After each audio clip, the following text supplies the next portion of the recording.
Simon. I'd now like to introduce Jason Kuchel. Jason is born and bred in the Adelaide Hills. He's the father of 3 boys, which he tells me makes him very popular in China. He's active in his local community and in his church. He's a chief executive of the South Australian Chamber of Mines and Energy since 2007. But in his early career, at 24 at the City of Prospect, he was the youngest city engineer in Australia. So he has graduate and postgraduate degrees in engineering, and he has board and advisory responsibilities here in Australia and also overseas. Hand over to you, Jason. Thank you. Thank you for that introduction. I'm going to stand down here probably for a few reasons, but one of those is those chairs are really uncomfortable. So good afternoon, everybody, and thank you for the opportunity to talk to you today. Just want to acknowledge that we meet on the land of the Kaurna people, and I want to do that because our industry does see our relationship with Aboriginal people as very important as part of the way in which we operate, and I won't elaborate on that further at this point. I took the opportunity during the break to put some bananas and some chocolates on the tables. I can see that the chocolates are much more popular than the bananas. There is a point to that. It's not a bribe, but you will get to see the point of that as we go through. Sorry? Oh no! Okay, very good. So anyway, you said we'll get to see the point of those as we progress through. So, and I can see a lot of those Lindt chocolates have already gone on some of those tables. So just sort of start off by saying the South Australian Chamber of Mines and Energy represents companies with interests in mining and energy in this state. Our members do include uranium miners and explorers, and as there's been a lot of public and media interest in the past about uranium mining and the uses of uranium, I've been fortunate enough to visit nuclear power stations and uranium enrichment facilities in France and Canada, along with the UK's Sellafield site, which is quite an extensive facility, which includes waste reprocessing and storage, and at that site they employ over 10,000 people. The Chamber of Mines and Energy has had a large role to play in calling for what we've termed a mature debate on the nuclear fuel cycle. However, our interests are in uranium enrichment and in the use of small modular reactors to power remote mine sites and regional communities that are off the electricity grid, just as much, which is, I should just add, is much cheaper than the diesel generation that we use presently. We wanted this Royal Commission with a view to amending legislation to allow for both of these possibilities, and they have recommended doing just that, although that's not the purpose of what we're talking about here today. So when it does come to waste, which is what we're talking about here, our members have not proposed this for consideration, and because it is, quite frankly, not their business. In fact, quite the contrary, they have not really been keen to participate in talking about nuclear waste, as it is a highly emotive compared to simply uranium mining. Although I should point out that back in the 1980s and 1990s, when a lot of uranium mining was proposed, it was very emotive back then.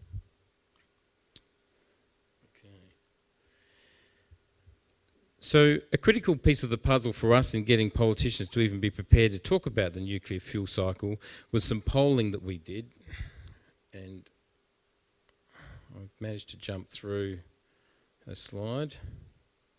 There we go, back to that one. I better not hold it. Okay, so we did some polling which showed that whilst most people think that around 2/3 of South Australians are against nuclear power, the reality is that less than 1/3 of people oppose nuclear power.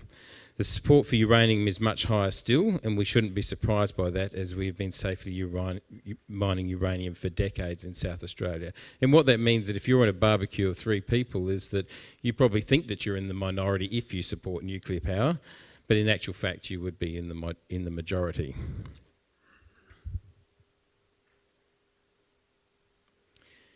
Support for uranium enrichment, nuclear power, waste treatment, reprocessing and even disposal goes up dramatically the closer that people live to such a facility.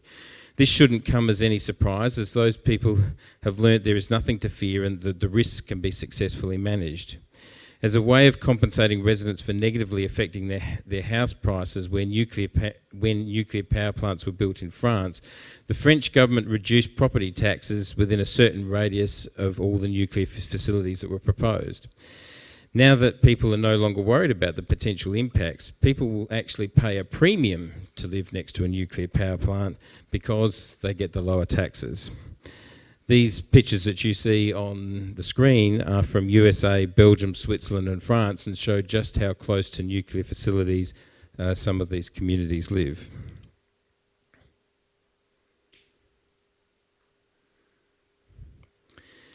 I've also heard the suggestion, and it's been said today as well, that a waste repository will affect our clean green image with respect to the food and wine we produce.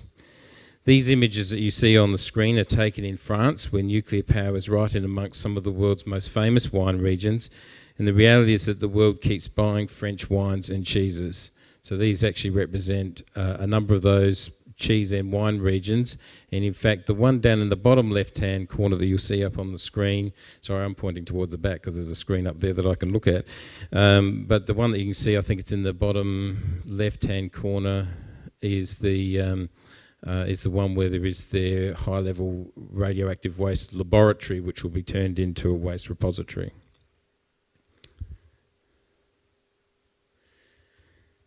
And just the Lindt chocolate factory, okay, you've all got the connection, good, is just down the road from the Goskin nuclear power plant. Ooh, my goodness, we've jumped a long way ahead. This is a very sensitive little thing. And just a little further down the river is the Swiss Interim Spent Fuel Storage Facility. Let's take a step back for a moment. On June 27, 1954, the world's first nuclear power station to generate electricity for a power grid started operations at the Soviet city of Obninsk. The world's first full-scale power station, Calder Hall in England, opened on October the 17th in 1956.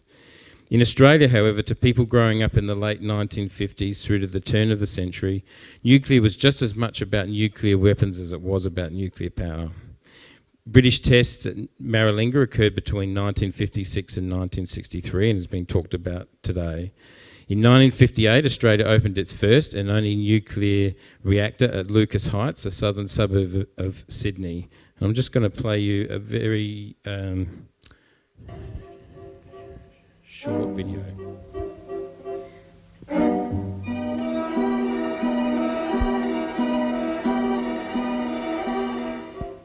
At length, it stands complete, ready to receive the first charge of uranium fuel.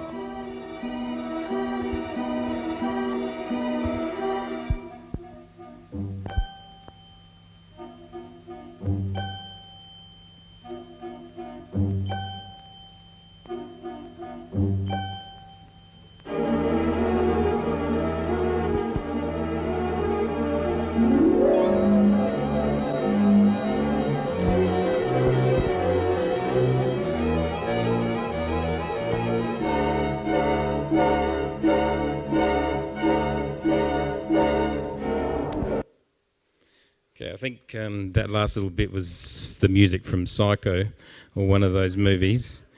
But it shouldn't be any surprise that we were all scared when they used that sort of music whenever talking about anything to do with nuclear.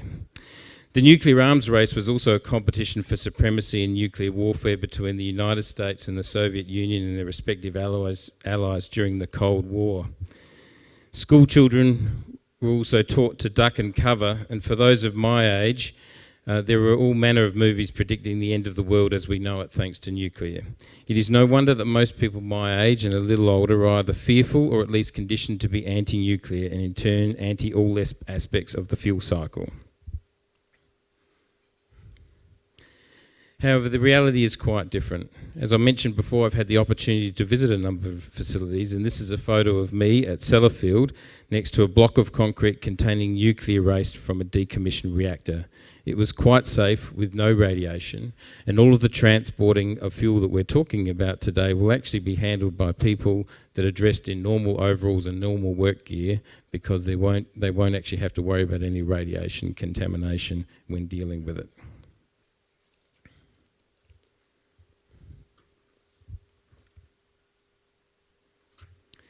To put radiation into context for a minute,